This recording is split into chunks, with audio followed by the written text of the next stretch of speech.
మనం ఈ వీడియోలో ఈరోజు పాప విమోచన ఏకాదశి అంటే ఏమిటి, ఈ ఏడాది పాప విమోచన ఏకాదశి ఎప్పుడు వచ్చింది, ఆ రోజు ఏం చేయాలి తెలుసుకుందాం. పురాణాల ప్రకారం పాల్గొన మాసం కృష్ణపక్షంలో వచ్చే ఏకాదశిని పాప విమోచన ఏకాదశి అంటారు. ఈ ఏడాది 2025 మార్చ్ 25వ తేదీన పాప విమోచన ఏకాదశిని జరుపుకుంటాము. పాల్గొన మాసం కృష్ణపక్ష ఏకాదశి తిథి మార్చి 25న ఉదయం 5 గంటల 5 నిమిషాలకు మొదలై మార్చి 26న తెల్లవారుజామున 3 గంటల 45 నిమిషాలకు ముగుస్తుంది. పాప విమోచన ఏకాదశి ఉపవాసం మార్చి 25, 2025న చేయవలసి ఉంటుంది.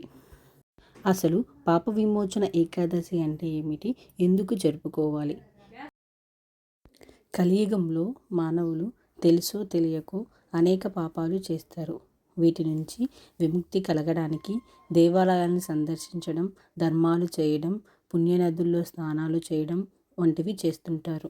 కానీ తెలుగు సంవత్సరంలో చివరి నెల చివరి ఏకాదశి రోజున, అంటే పాల్గొన మాసం కృష్ణపక్షం ఏకాదశి రోజున 2025 మార్చి 25 కొన్ని ప్రత్యేకమైన పరిహారాలు పాటించడం ద్వారా పుట్టిన దగ్గర నుంచి చేసిన పాపాలు తొలగిపోతాయని పండితులు చెబుతున్నారు. ఇప్పుడు వాటి గురించి తెలుసుకుందాం. పాపమోచని ఏకాదశి అంటే పాపాలను నాశనం చేస్తుందని, తెలిసి తెలియక చేసిన తప్పుల నుంచి, అపరాధ కర్మల నుంచి విముక్తిని కలిగిస్తుందని నమ్ముతారు. ఈ ఏకాదశిని పూర్తి భక్తితో ఆచరించడం ద్వారా వ్యక్తిగత భూత ప్రేత ప్రేరేపిత ప్రభావం ఉండదు. ఈ ఏకాదశి రోజున ఉపవాసం ఉండి విష్ణు సంబంధ ఆలయాలను సందర్శించాలని పండితులు చెబుతున్నారు. పురాణాల ప్రకారం శ్రీ మహావిష్ణువును లక్ష్మీదేవిని ప్రసన్నం చేసుకోవడానికి, పాపాల నుంచి విముక్తి పొందటానికి పాపమోచని ఏకాదశి ఉపవాసం పాటిస్తారు. పాపమోచని ఏకాదశి ఉపవాసం పాటించడం ద్వారా వ్యక్తి మోక్షాన్ని పొందుతాడని, జీవితంలో ఆనందం, శ్రేయస్సు లభిస్తుందని నమ్ముతారు.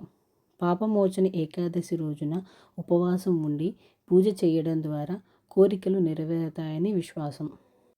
పాపమోచని పేరులోనే ఉంది, పాపాల నుంచి విముక్తినిచ్చేదని. పాపమోచని ఏకాదశి ఉపవాసం పాటించడం ద్వారా వ్యక్తి తెలిసి తెలియక చేసిన సకల పాపాలు నశిస్తాయి.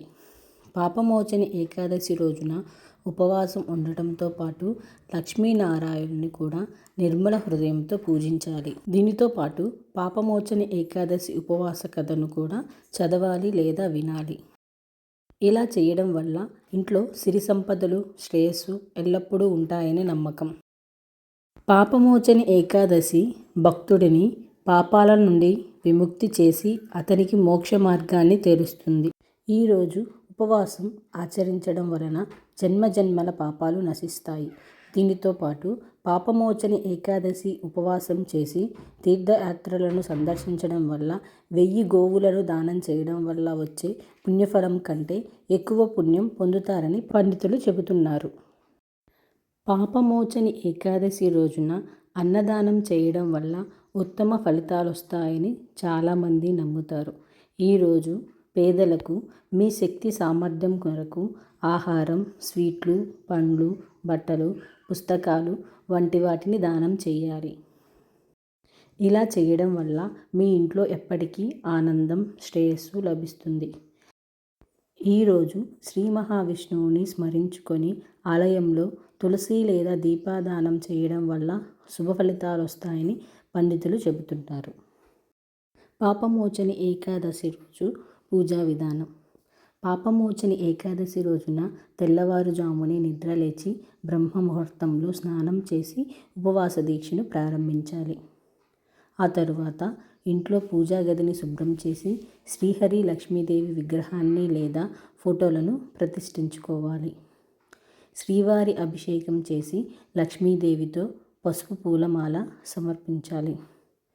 విష్ణువు పూజలో తులసి ఆకులను తప్పకుండా పెట్టండి. శ్రీహరిని ప్రసన్నం చేసుకునేందుకు విష్ణు చాలీసా పారాయణం చేసి చివరగా హారతి ఇచ్చి పూజను ముగించుకోవాలి.